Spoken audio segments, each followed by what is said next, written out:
My fiancée wrote in her bridesmaid's chat. I'll say yes for now, but everyone knows I'll leave him eventually. She didn't notice I was in the thread. I just replied, make eventually today. Then I forwarded it to her parents who were paying for the wedding. It's funny how the universe works. You can spend years building something, laying every brick with care, and then discover the whole foundation is rotten because of one single misplaced text message. For me, that discovery came on a Tuesday night, a month before my wedding, in a group chat called Bride Tribe. Let me set the scene. I run a business that designs and installs custom home theaters and smart home systems. I like clean lines, good wiring, and things that work the way they're supposed to. My fiancée Jessica was supposed to be the final perfect component in the system of my life. Her parents, David and Mary, were footing the bill for our massive six-figure wedding.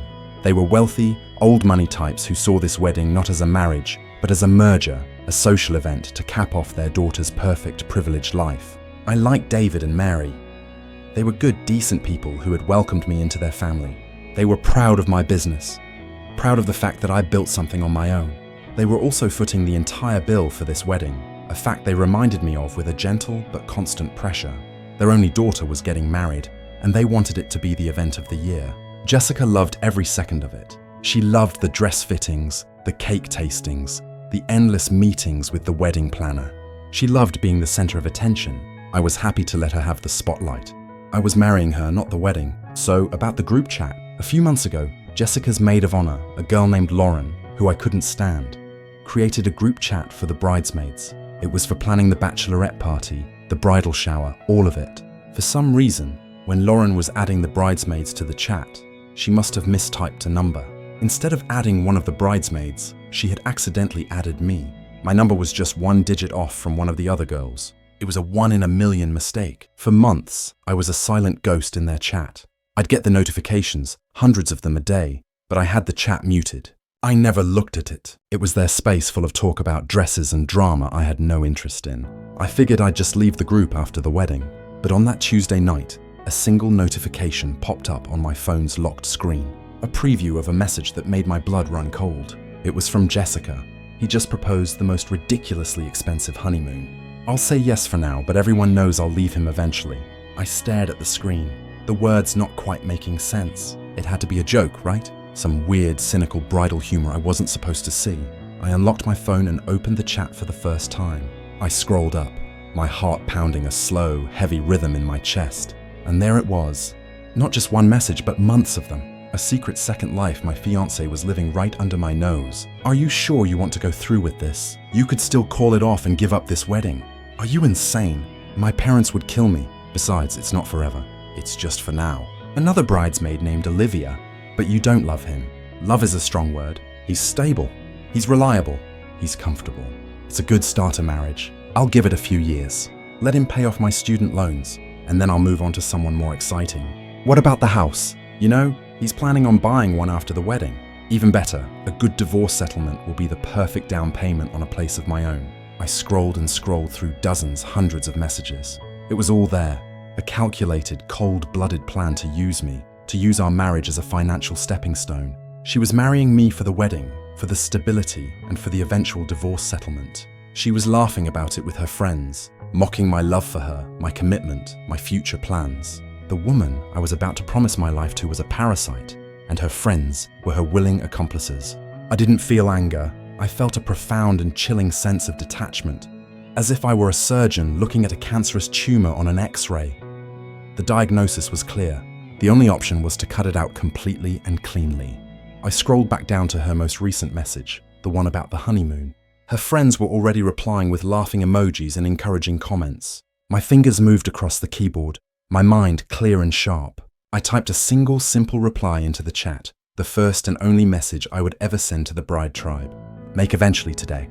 Then I took a screenshot of the entire conversation, a long scrolling record of her betrayal. I attached it to an email. I addressed it to two people, David and Mary, her parents, the people who were paying for this fraudulent wedding. The subject line was simple, a change of plans. I hit send and then I started to pack. Update 1. The silence after I sent that message was the most profound I have ever experienced. It was the silence of a bomb having been dropped the moment before the shockwave hits. For about 5 minutes, nothing happened. The group chat was quiet. My phone was quiet. Then the chaos began.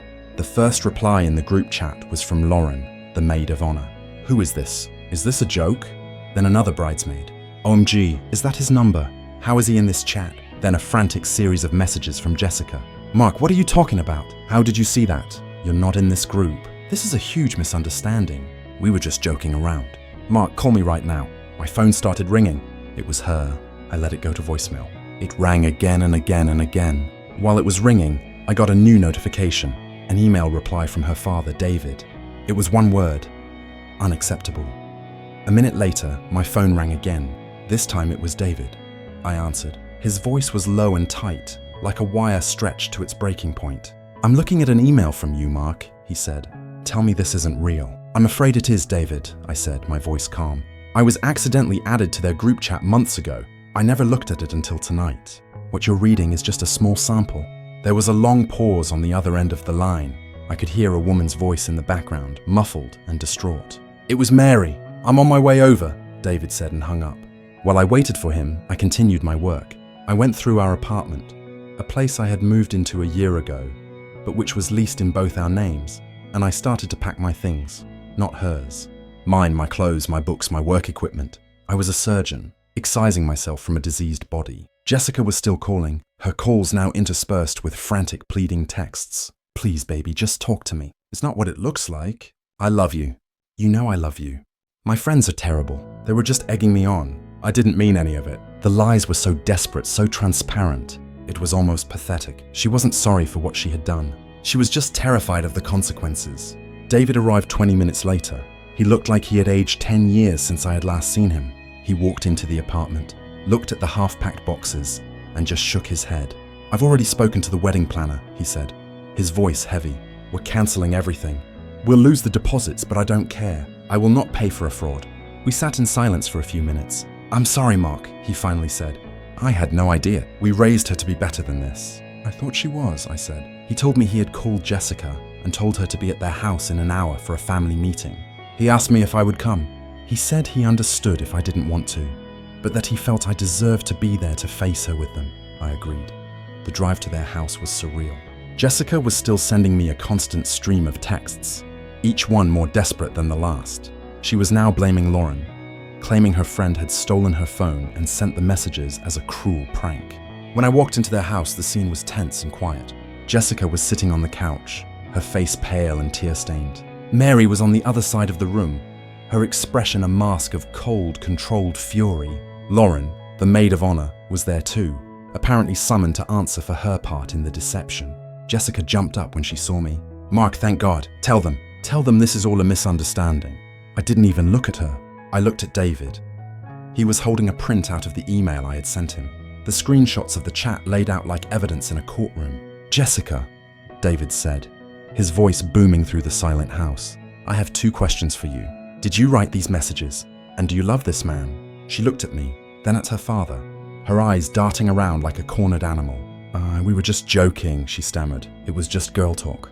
That is not what I asked, David's voice dropping to a dangerous whisper. Did you write these messages? She finally broke. A sob escaped her lips. Yes, she whispered. And do you love him? She just stood there, silent, the tears streaming down her face. The silence was her answer. Mary, who had been quiet until now, finally spoke, her voice shaking with rage. Get out, she said, looking at Lauren. Get out of my house. And you, she said, turning to Jessica. Pack a bag. You are no longer welcome here. You have humiliated this family in a way I never thought possible. Update 2. The explosion I had set off was not a single contained blast. It was a cluster bomb, sending shrapnel flying in every direction, tearing through the carefully curated world of my ex-fiancée and her family. The scene at her parents' house was just the beginning. After Mary kicked her out, Jessica had a full-blown meltdown.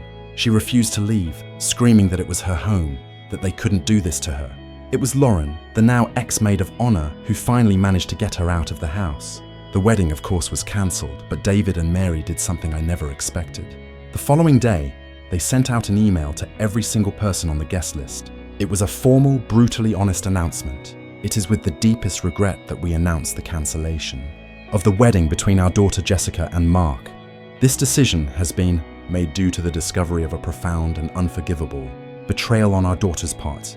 We apologize for any inconvenience this may cause. We also wish to extend our deepest, most sincere apologies to Mark, a man who has shown our family nothing but kindness and respect, and who deserved so much better than the deceit he was shown. They didn't just cancel the wedding, they publicly disowned their daughter's actions and exonerated me completely. They chose integrity over saving face. It was an act of character I never would have expected, and it cemented my respect for them even as I was extricating myself from their family. The financial fallout was swift. David was true to his word. He and his lawyers went through every vendor contract with a fine-tooth comb. They managed to recoup some of the deposits, but the losses were still substantial. As for me, I was in the clear. I hadn't spent a dime on the wedding itself. The apartment, however, was another matter. The lease was in both our names. I had no intention of living there, a place now tainted with the memory of her lies. I also had no intention of making it easy for her. I moved the rest of my things out and into a new apartment across town the day after our breakup. Then I did something my lawyer advised against, but which felt deeply primarily necessary. I went to the apartment one last time. Jessica was there packing her things, her face a mess of tears and rage. She started screaming at me the moment I walked in, blaming me for ruining her life. I didn't say a word. I just walked into the kitchen, took a can of black spray paint from a bag, and painted a single large X on every single wall of the apartment. On the living room wall, I wrote the words that had started it all. It's just for now. Then I walked out, leaving her standing in the ruins of our shared life. I immediately called the landlord, explained that my ex-fiancée and I had broken up, and that I would not be contesting the loss of our security deposit due to the redecorating. I gave him her number and told him she was now his sole point of contact. Jessica, I learned later, had to pay not only to have the entire apartment repainted, but also had to cover the remaining months of the lease herself, as I had made it clear I would not be contributing another cent. Her life in the months that followed was a slow, painful unraveling. Kicked out by her parents, she was forced to move in with Lauren. That arrangement lasted less than a month. The two of them, stripped of the wedding that had been the center of their social lives, apparently turned on each other with a vengeance. She had to get a job, a real one, for the first time in her adult life. She was working as a hostess at a restaurant, a humbling and for her humiliating fall from grace. Her parents, while still paying for some of her bills, had effectively cut her out of their lives. They were ashamed of her and they didn't bother to hide it. Final update. It's been a year. I'm sitting in the living room of the house I just bought, a beautiful place with a big yard and a workshop where I can finally build the furniture I've always dreamed of making. My business is thriving. My life is quiet, stable, and entirely my own. I've maintained a cordial relationship with David and Mary. We've had dinner a few times. They are still deeply ashamed of what their daughter did, and they have treated me with a kindness and respect that is almost heartbreaking. They see me, I think, as the son they wish they had had. A few months ago, David called me. He told me they were selling their large family home and downsizing.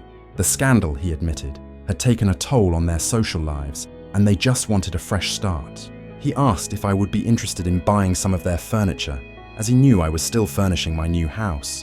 I went over to their house the following weekend.